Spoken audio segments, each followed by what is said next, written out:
In the Beatles' heyday, their music reflected the wild times of the late 1960s and early 1970s.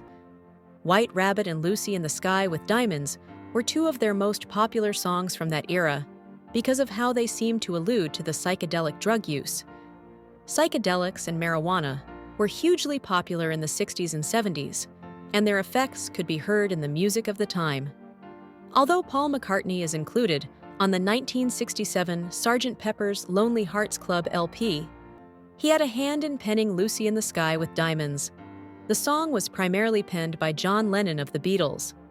Since Sgt. Pepper's Lonely Hearts Club makes several allusions to psychedelics like marijuana, it's little wonder that some fans began to think that Lucy in the Sky with Diamonds was about LSD. Heavy use of the hallucinogenic chemical substance LSD occurred during the 1970s. John has denied any direct acknowledgement or inclusion of LSD or influence of the drug on the creation of the colorful imagery or dreamy instrumentals of the song.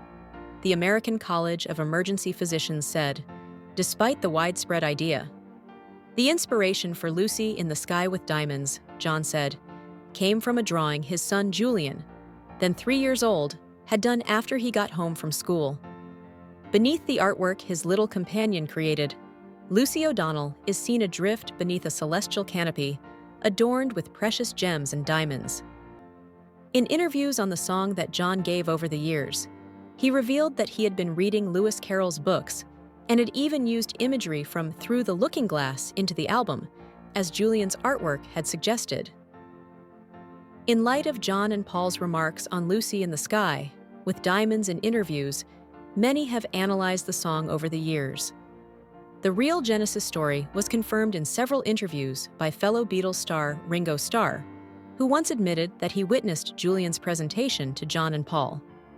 The album cover depicts the band performing beside a flower grave with the Beatles' name written out amidst marijuana plants. This, along with the album's numerous references to drugs, caused many to assume that Lucy in the Sky with Diamonds was about LSD. In addition, other tracks on the album alluded to getting high, including With a Little Help from My Friends and I'd Love to Turn You On, which added credence to the thought.